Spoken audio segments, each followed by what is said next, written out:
Let's talk about the most important algorithm in deep learning as we continue with the mathematics of artificial intelligence. Of course, we've seen it a couple of times.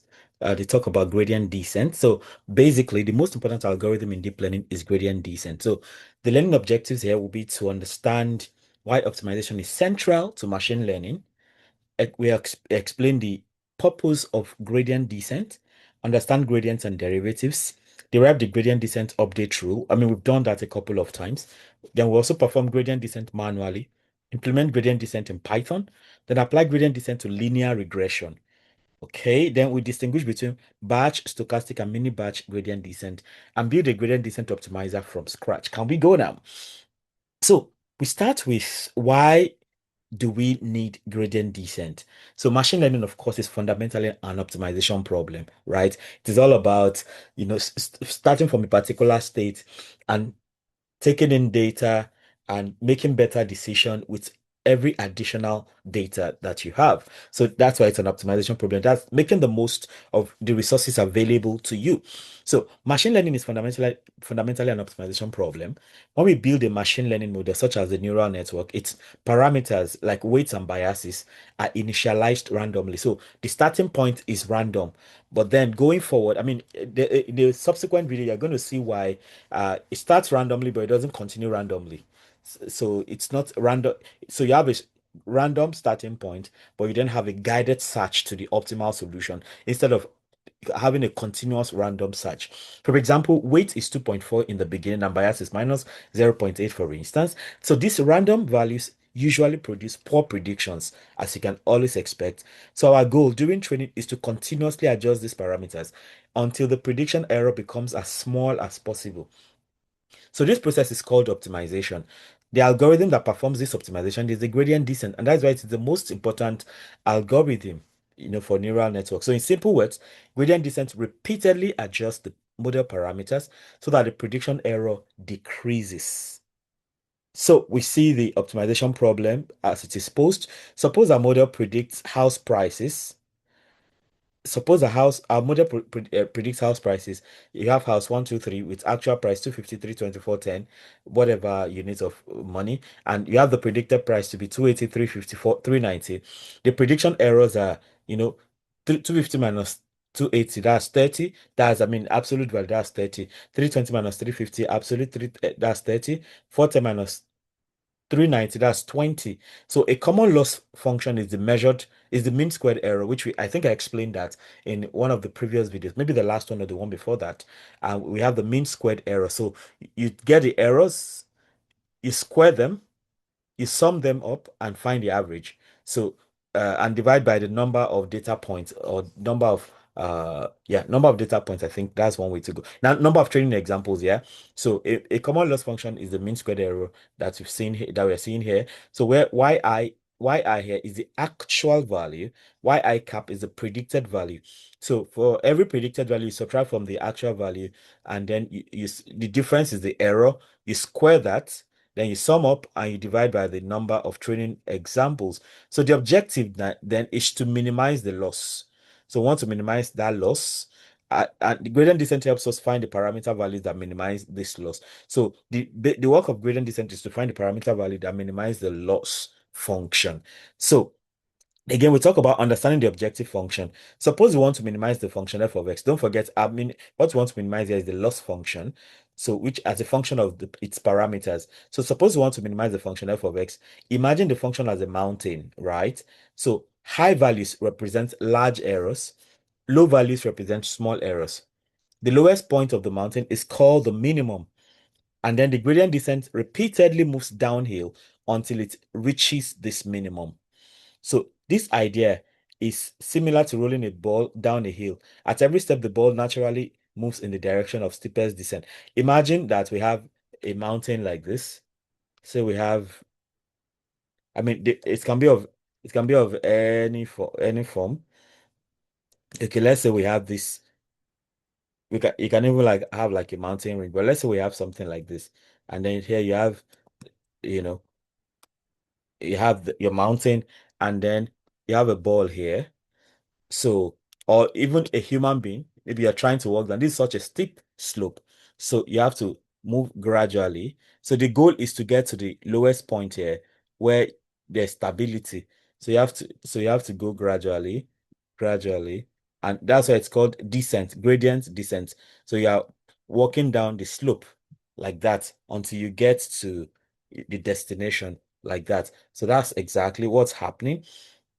So the idea is similar to rolling a ball down a hill. At every step, the ball naturally moves in the direction of steepest descent, like that. So it goes in the direction that of the easiest slope. That's another way to look at it. Now the question is, what is a gradient? A gradient tells us the direction in which a function increases most rapidly. So for a function of one variable, f of x, the gradient is simply the derivative df dx. For functions with many variables, f of x1, x2 up to xn, the gradient becomes the gradient of f of x. So which is a vector containing the partial derivatives with respect to every variable. The gradient always points uphill, right? Therefore, to minimize the function, we move in the opposite direction. So since the gradient is always pointing uphill, you need to reverse it so that it can be a descent instead of an ascent. So that's why we talk about gradient descent. You're moving down the slope, not up the slope, uphill. So therefore, to minimize the function, we moved in the opposite direction.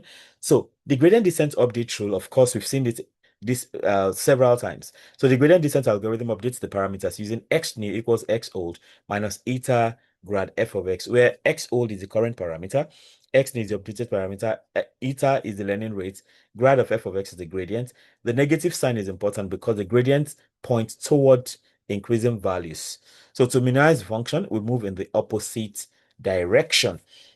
So understanding each component then, suppose you have x equals 5, that's the parameter value, and then the gradient is grad f of x is 2, right? And the learning rate is 0.1. Then the new value will be the old value of x. The new value of x will be the old value of x, which is 5, minus the learning rate 0.1 multiplied by the gradient 2. That is 5 minus 0.2, and that gives 4.8. And then the parameter has moved toward a better solution. So you see, it has started, the climb down has started. So from 5 to 4.8. And if you keep going, it keeps climbing until it saturates, it converges to a particular minimum value. And the minimum value is determined by the function, by the way. So if the gradient is 2, right? If you integrate 2, so the function is most likely 2x. So the gradient is going to be like 0 in that case, because the minimum value in that case would be would be 0 also. Yeah, I think. So why do we subtract the gradient? Consider f of x equals x squared. Its derivative is df dx equals 2x. And by the way, x squared is a parabola that slopes up, that points up, that opens upwards, and it has the minimum value at 0. So it means that the minimum value it is going to have is 0. So whatever we do, we are going to end up at 0 gradually. So if you now say df dx is 2x, when you differentiate this, suppose x is then 4, the gradient becomes 2 times 4, which is 8, this gradient now. So using gradient descent, the new value of x will be the old value 4 minus the learning rate, let's say 0.1 multiplied by the gradient 8. And that is 4 minus 0.8, and that's 3.2. Notice that we moved closer to the minimum located at x equals 0. So the minimum of x squared is at 0, and that's where we go to at the end of the day. So if we had added the gradients, then we have, so if we had not subtracted, it would have been 4 plus 0.8, which is 4.8. So we would move further away from the minimum. So that is why we subtract the gradient instead of adding it. So imagine, uh, okay, yeah. So imagine this, that same example. We want to minimize f of x equals x squared. The derivative, of course, is f prime of x, which is 2x. Initial value x is 8. Learning rate is eta, which is 0.2. Then you now go iteration by iteration. So of course, the gradient is 2x, which is 2 times 8. For x is 8. So you have 16. So to update the value of x, you get 8 minus 0.2 times 16. That is 8 minus 3.2, which is 4. No, 8 minus, this is 32, yeah? So that's 8 minus 3.2. Yeah, which is 4.8. So that's first iteration. Second iteration now, the new value of x is 4.8. So the new gradient is 2 times 4.8. So you have 9.6. And then to update that, you have 4.8 minus 0.2 times 9.6. And that is 2.88.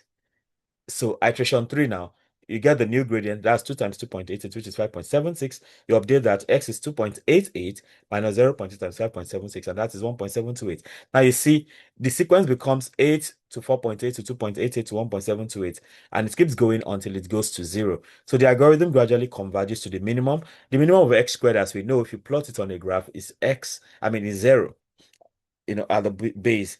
And then we can use the Python example. So gradient descent on f of x equals x squared. The following program minimizes f of x equals x squared using gradient descent. So basically, you just define the necessary terms. So if we start from x equals 8, the learning rate is 0.2. We have a history here, which is going to be updated from time to time. So for I in range 0 to 20, that's zero from in range 20. That means you're moving from 0 to 19. So the history, you append x. So whatever happens, so you take the first time, you append it, and you get the gradient 2 times x. Then the new x is now old x minus learning rate times gradient. Then you now print. Once you complete the process, you print the final value of x, and then you can do the plotting here. So when you plot, see what you get. So you have movement downhill this way. So it keeps going. So from 8 to 4.8 to 2.88. And you see that as you go closer and closer to 0, the gap becomes smaller. So see the wide gap here. Next gap is not as wide. Next gap is less wide. Next gap is small. So the gap becomes smaller and smaller. And that shows you are converging towards the minimum value, which is 0 in the case of f of x equals x squared. So around the 17th, let's even say around the 10th iteration, you get to almost 0. It's not at 0 specifically, but from there onwards, it's like almost at 0. So we then have, you can visualize the optimization path. So the following diagram shows the gradient descent, shows how gradient descent moves toward the minimum on the curve. So f of x is x squared. Here what we are saying is how the value of x is decreasing with respect to the iterations. But here we want to see the value, what we are plotting f of x against x to see how the value keeps dropping until we get to the minimum value. So, you run this now. So moving from -8 to 8, and y is x squared, we plot x comma y. That's the plot itself. And then we have take a current value at 7, and then for I in range 10. So we want to see the how it is moving step by step. And that is what this tells us. So this is what you have here. So it keeps dropping like this until it goes down this way. So what we had before were values of x, values of yeah, okay, yeah, values of x dropping, but here we see how that is happening with the function in the picture. So you see the solution coming down here gradually until it drops at the minimum point here. So, of course, the learning rate, which we've talked about a lot, the learning rate eta controls the size of each update. So the learning rate tells us how fast we'll get to the minimum value, or even if we'll never even get there. So if you have a small learning rate like eta is 0.001, the advantage is that it is stable and accurate. So it's more like you're walking on a mountain blindfolded. So you have to be careful so you don't fall off. So to do that, you have to take very small steps. But also you want to get up the mountain as fast as possible. So you have to find a balance between getting down the mountain and making sure you don't fall while at it. So the advantage of small steps, it's stable and accurate. The disadvantage is that it can be very slow. You may get to the destination not fast enough. Then if you have moderate learning rate like eta equals 0, the advantage is that moderate is fast, it is stable, and it's usually preferred. So this way you have maintained that good balance between stability and speed. But then if you have large learning rates, so you may think, oh, I want to quickly, get this over, get done with that, and that can be problematic because at some say like eta equals 5, you can easily overshoot the minimum because you're moving too fast. There may be oscillation, and may never convert, so you may never reach the destination because you can even reach the destination not in one piece, that kind of thing. So that like that. So we have gradient descent for linear regression now because linear regression is suppose the model y cap is wx plus b. Linear regression is one of the most important equations. Like if you remember one of the equations we saw, the first video, right, talking about the five equations that power AI. So linear regression is one of them, of what you can call linear transformation. So you have y cap equals wx plus b. W is the weight and b is the bias. So the mean squared error given as this, during training, right, the gradient descent repeatedly updates the value of w and b until the loss here, given by the mean squared error, becomes very small, until it becomes sufficiently small. And we have an example here. Consider the data set. You have the values of x, 1, 2, 3, 4, and the values of y, 2, 4, 6, 8. So it's more like the relationship is y equals 2x. So if you take initial values of w equals 0, and b equals 0. So the predictions are all 0.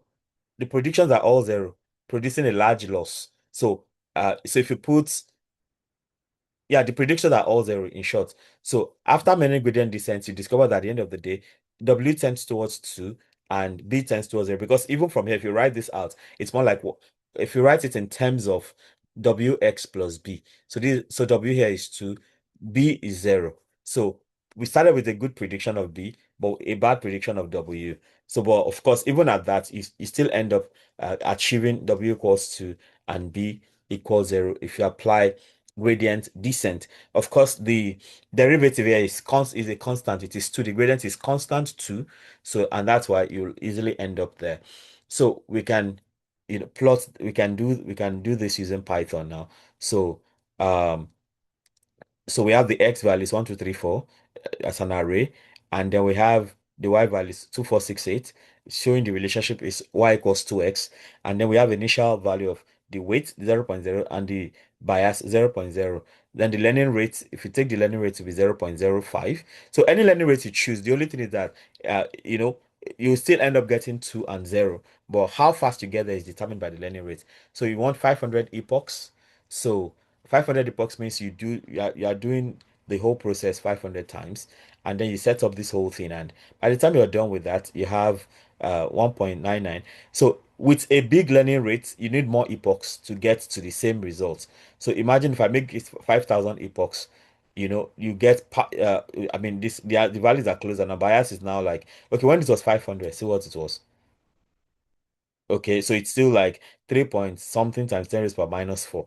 But at 5,000 epochs, it's tinier because you have 10 raised per minus 15. That's like many 0.14 zeros before you have 175. And this one is closer to 2 than what we had previously. But imagine if you now have maybe a learning rate of 1. So that's faster. So at 5,000 steps, you get there. This is 0, right? So even at 500, you should already have something closer than what you had before. So you can play around with the learning rate and the number of epochs depending on what exactly you may want. Okay, so let's talk about types of gradient descent now. First of all, we have batch gradient descent, which uses the entire training data set before updating the parameters. So all that data set is used to update the parameter. So the advantage is that you have stable updates and accurate gradients, but the disadvantage is that it is slow and high memory. It involves high memory usage because but you're updating all parameters. You're using the entire training data set. So that will take some time and memory. Then you have the stochastic gradient descent. Of course, stochasticity talks about randomness, right? So this update the parameters after every training example. So advantages include fast updates and it can escape shallow local minima. The disadvantage is that you can have a noisy optimization path. So it's more like just all over the place. Then you have the mini batch gradient descent. So this uses small batches of data, typically 32 or 64, 128 samples. And the advantages include it is efficient on GPU, that's graphics processing units. And then it is faster than batch gradient descent, but more stable than stochastic gradient descent. So um, it's somewhere between the two of them. So mini batch gradient descent is the standard optimization method used in modern deep learning. So it's like it stands somewhere between batch gradient descent and stochastic gradient descent. So mini batch gradient descent is a uh, standard go-to optimization method in modern deep learning. And then we go on to talk about some applications of gradient descent.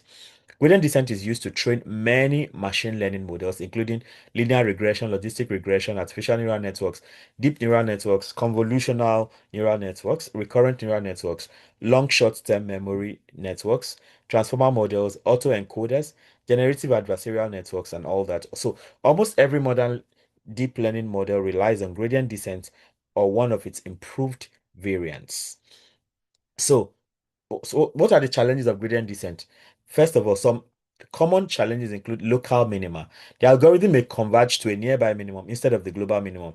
Now, to demonstrate that, right, let's come back and see. I was talking about a mountain the other time, right? Imagine the mountain is like this. So you have this mountain, or let's say even say a mountain range. So let's say you have a mountain like this. Now, so imagine trying to roll a ball here. So the ball can just drop here and stay there. That's a minimum point. But guess what? So you can see this is a minimum point, this is a minimum point, and this is a minimum point. But in as much as this is a minimum point, it's not as small as this or even this. So so when it gets here, it can easily get trapped in this place because um because it probably does not have the opportunity of knowing that there are other minimum points. So here now, this is a local minimum. In fact, each of them is a local minimum, actually. They are all local minimum. This is also a local minimum. Minimum. This is another local minimum. But guess what? One of the local minima is actually also the global minimum. So the smallest of the global local minimums is actually the global minimum. So this looks like this is lower if you look at the level. So this is lower than this. It's lower than this also. So this is actually the global minimum. So this is the best minimum point you can ever get. But because of the nature of gradients, that may never be reached. So that's talking about getting trapped in a local minimum like that. So the algorithm may convert to a nearby minimum instead of the global minimum. Then you have the standard saddle point. Flat regions can make learning very slow because the gradient becomes very small. All right. Flat regions can make learning very slow. So if you have a flat region, there can be very slow speed in reaching the minimum point. And then you have vanishing gradients. Gradients become extremely small, making early layers learn slowly. So, and then you can have exploding gradients also, where gradients become excessively large, leading to unstable training. So these are some of the challenges: local minima, saddle point, vanishing gradients, and exploding gradients. I think we're going to see that in a subsequent video, talking about vanishing and exploding gradients. Like some things grow too fast, or they go to zero too fast.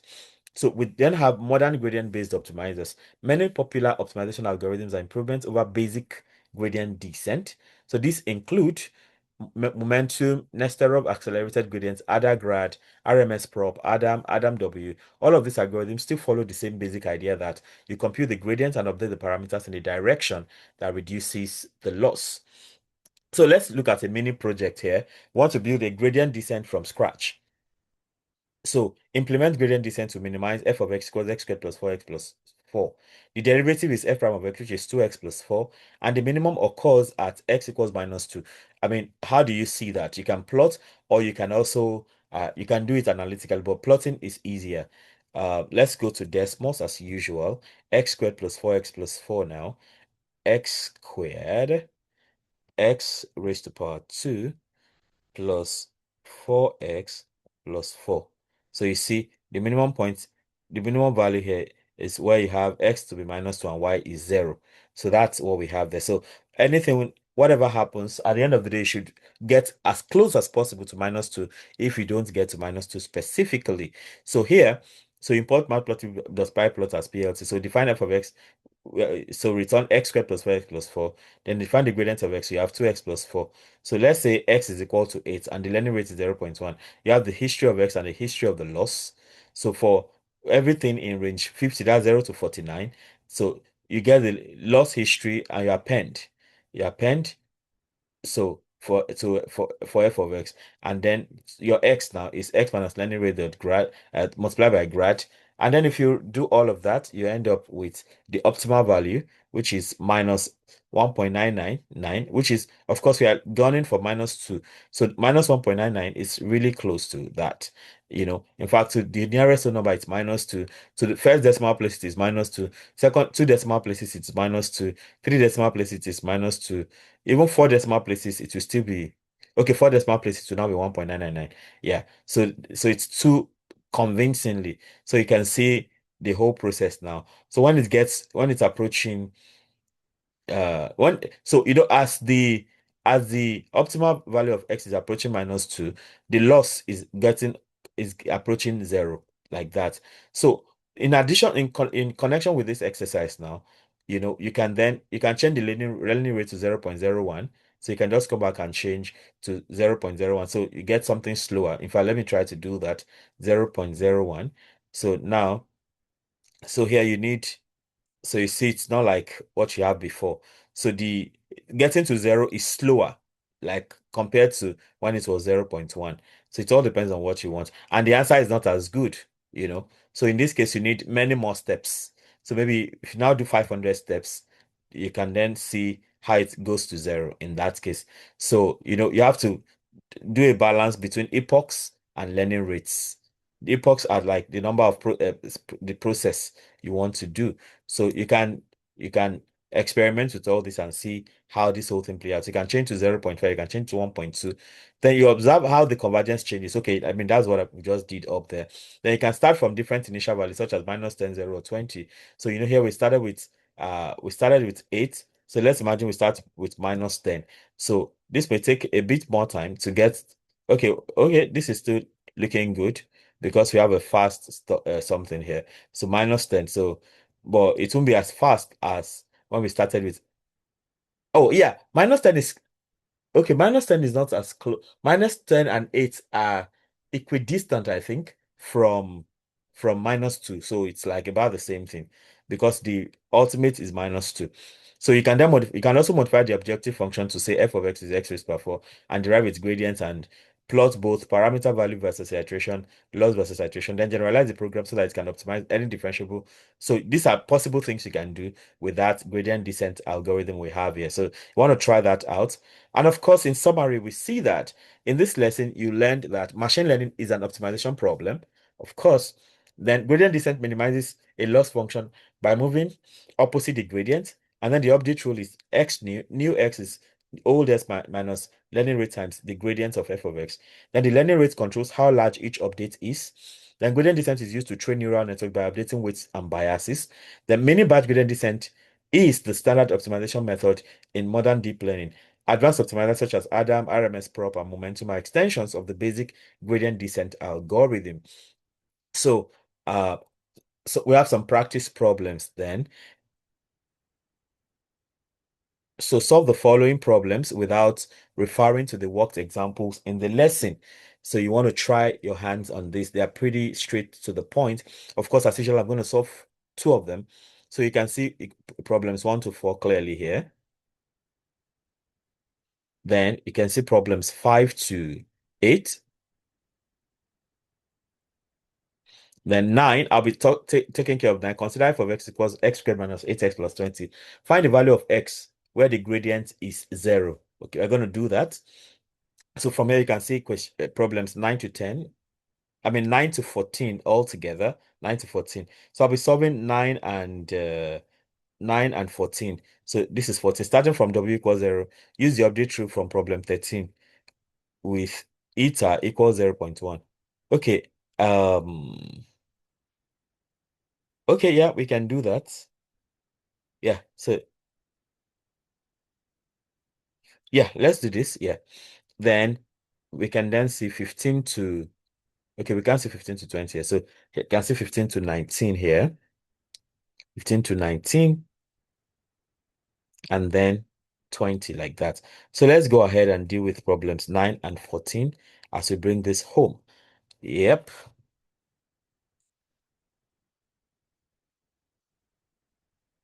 So problem 9.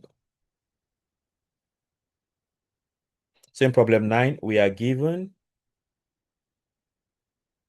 we are given the function f of x equals x squared minus 8x plus 20. And we are asked to find the value of x where the gradient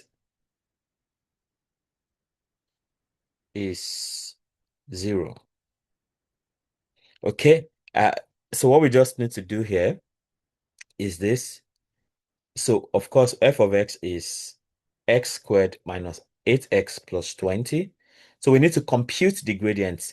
So to compute the gradients, we have df dx, and that's simply, so we differentiate each one. So this is 2x minus 8. That's how we compute the gradient very easily. So we have df dx is 2x minus 8. So it means that grad f of x is simply 2x minus 8. Then we can set to 0, set grad f of x to be 0. So we want to see where the gradient is 0. That's simply what the question is asking us to do. So the gradient is, so we set df dx to 0. So we know where x is equal to, the gradient is 0. So we have 2x minus 8 equals 0. So that means that 2x is equal to 8, and then x is equal to 8 over 2. That means that x is equal to 4. So with that now, we can say that so with that we can say that the value, so the value of x for which the gradient of f of x equals x squared minus 8x plus 20 is 0 is 4. So that's the result there. But we may need to just do a bit more. We want to verify. So to verify that it is a minimum, it is a minimum. Want to verify that x equals 4 is a minimum. So, we have the first derivative, the df dx. We got df dx to be 2x minus 8. Then we now need to find the second derivative. The squared f dx squared is equal to 2 when we differentiate that. Because so for minimum, right? For minimum, the squared f dx squared should be greater than 0. For maximum, the squared f dx squared should be less than 0. In our case,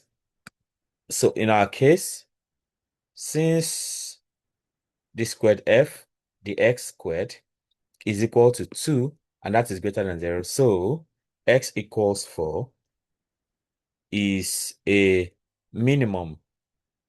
But of course, to get the complete picture, you need to put it back in the original expression so we can get the full, this is the x component. Now for a point, you need, in Cartesian coordinates, you need x and y. So substituting in f of x equals x squared minus 8x plus 20. We have f of 4, because x is equal to 4. So f of 4 now is 4 squared minus 8 times 4 plus 20. So that is 16 minus 32 plus 20. 16 minus 32 is minus 16. 20 minus 16 is 4. So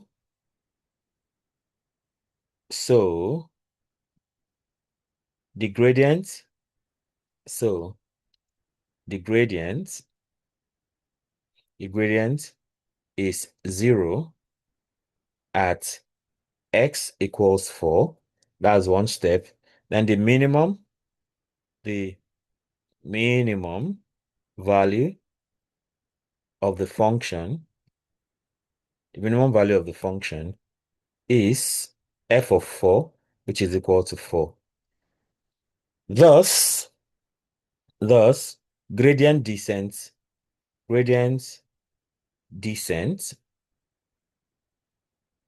applied to this function, gradient descent applied to this function will eventually converge to x comma f of x, which is equal to 4 comma 4. And that goes.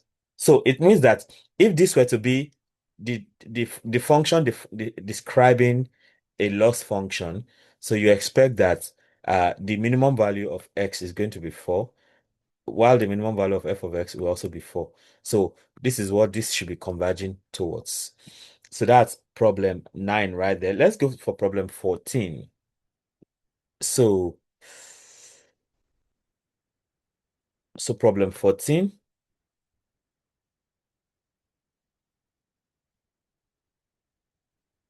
So for problem 14 now,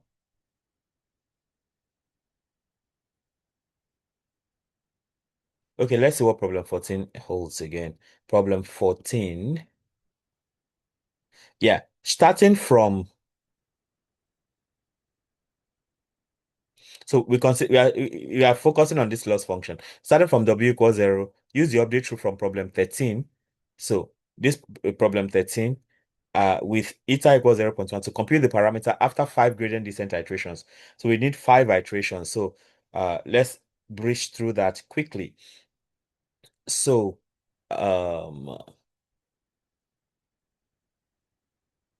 given the loss function,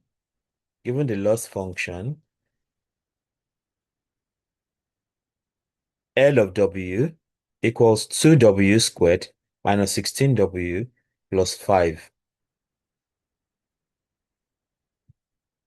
Okay, of course, we know that the derivative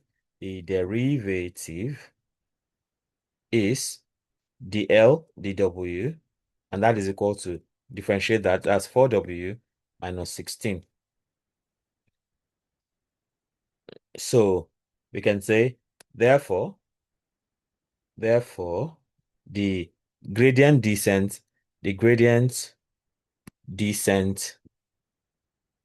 update rule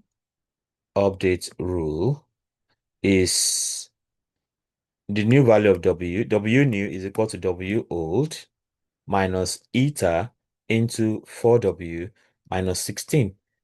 So that's the update rule. And then we can apply the parameters given. So given W naught equals 0, that's initial value, and learning rate eta to be 0.1.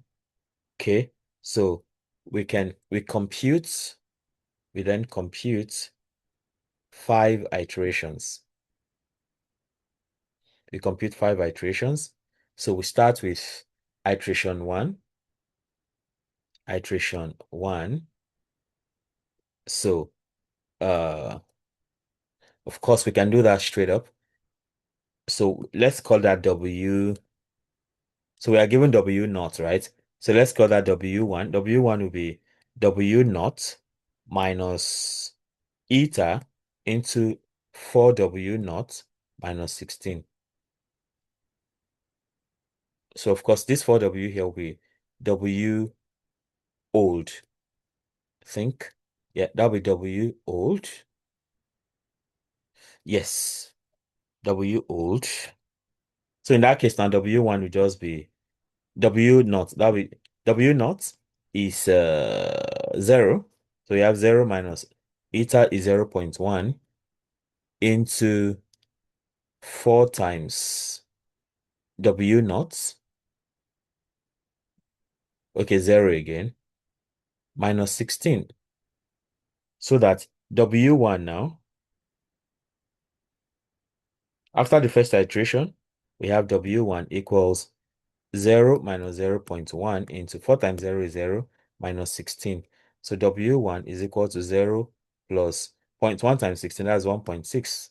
So W1 is equal to 1.6. That's our first iteration. Then we move on to the second iteration. That's iteration 2, iteration 2, second iteration there. So for iteration 2, we then have, so we have now W2 minus W is equal to W1 minus eta multiplied by 4W1, 4W1 minus 16. So we go like that. So W2 now, that's for second iteration. W1 is 1.6 that we have here. So we have 1.6 minus 0.1 minus 0.1 into 4 times 1.6 minus 16. So W2 then is equal to 1.6 minus 0.1. Then so this whole thing here is minus 9.6. So 4.16 is like 6.4. 6.4 minus 16 is minus 9.6. So W2 then is equal to 1.6 plus 0.96. So, and all of that, W2 will be 2.56. Now, see the trouble? W2 is now bigger than W1. So, we have issues like this sometimes. Then, that's the second iteration completed, and it is 2.56. So, let's go on to the third iteration. That's iteration 3. Iteration 3. So for iteration 3 now, we need W3 equals W2 minus eta into 4W2 minus 16, right? Yeah, minus 16. So that means that W3 is going to be W2. W2 is 2.56. That is 2.56 minus 0.1 into 4 times 2.56 minus 16. So that means W3 is 2.56 minus 0.1.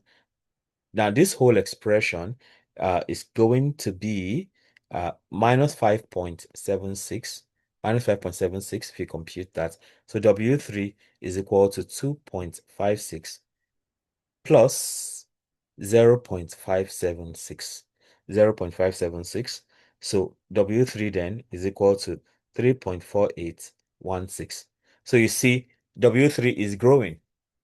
So it's growing. It's now W3 is 3.4816. Of course, we can know where it would end from the beginning, right? And how to do that is you differentiate this. Normally, if you differentiate this, you get a 4W minus 16. Okay, so 4W minus 16. So equate that to 0, you get 4W equals 16, and then W is equal to 4. So that's why, so it is growing in this case because the minimum value is 4. Okay, that's why, so zero, starting from 0, it has to find its way up to 4.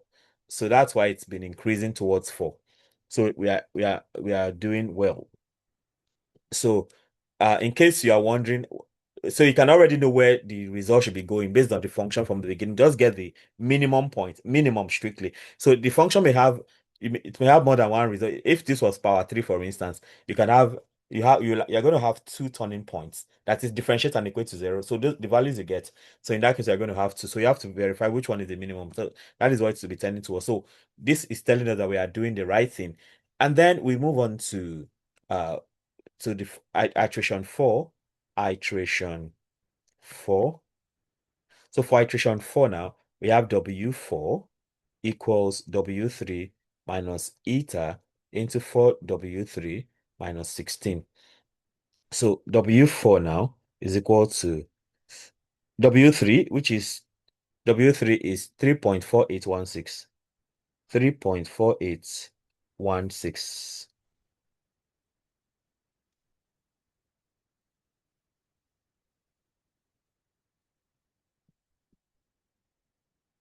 Oh, sorry, what did I do here? Oh, how did I even get that? W3 W3 after third iteration, that's, let's even say 2.56, then 0.576. So that's 6, 3, Yeah, 3.136. Where did I get 3.4816? So this is 3.1136. 3.136. So this should be this is 3.136 minus 0.1 into 4 times 3.136 minus 16. So W4 now is equal to 3.136 minus 0.1. So if you do all of this, the result is minus 3.456. Maybe that was where I got that from. Oh yeah, the fourth iteration is what gives what I wrote the other time. So this is minus 0.1 into 3.456. So if you put all of that together, so that means W4 is equal to 3.136 plus 0.3456. 0.3456. And then W4 is now 3.4816. Okay, that's where I got that from. So 3.4816 is the result after the fourth iteration. And then we are going for 5 iterations. Like, right, let's do the fifth iteration. So iteration 5. Iteration 5. So for iteration 5 now, we have W5 equals W4 minus eta into 4 W4 minus 16. So that W5 now is equal to W4. W4 now is 3.136 minus, okay, mixing it up again. W4 is 3.4816. 3.4816 minus 0.1 into 4 times 3.4816 minus 16. So that W5 now, W5 is equal to 3.4816 minus 0.1 into this whole thing. That's minus 2.0736. So that is W5, which is 3.4816 plus 0.20736. So that W5 finally is equal to 3.68896. Hope that's correct. You can check. I think it is. So in that case, we can say that so after 5 gradient descent iterations, after 5 gradient descent iterations, we have that W is approximately 3.689, like this. And then we see that the parameter is steadily, approaching. So if we keep going, we are going to have it converging to 4, which is the minimum point. Parameter is steadily approaching the minimum, and I told you how to find the minimum. Differentiate and equate to 0. It's approaching the minimum, which occurs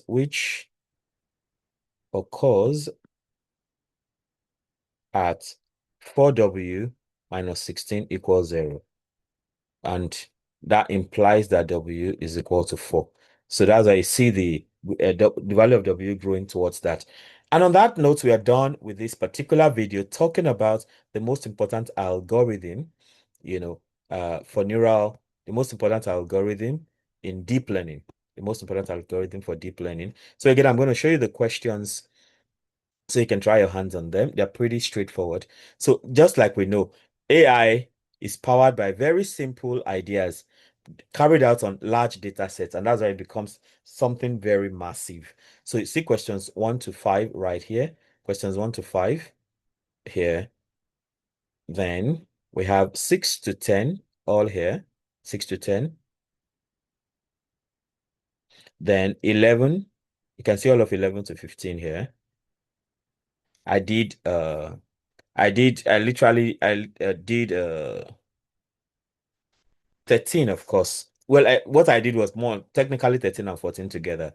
And then you can see 16, Okay, we can only see 16 to 19 all together here, and then take it up a bit, and then you have 20.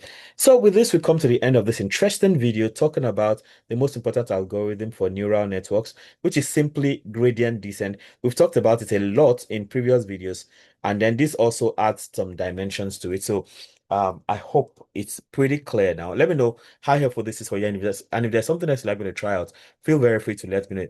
If you have subscribed to this channel already, I thank you very much for doing that. And if you have not subscribed, what exactly are you waiting for? Why not go ahead right now, subscribe, and hit the notification bell so you can always get alerted each time a new video is released. Having done that, you can become a member of this channel also by clicking on join. That gives you some special privileges, which you'll find out when you click on join. Ultimately, don't forget to comment, like, and share so that more people can have access to the great content I have going on here. Till I come your way again, keep doing maths right. Bye.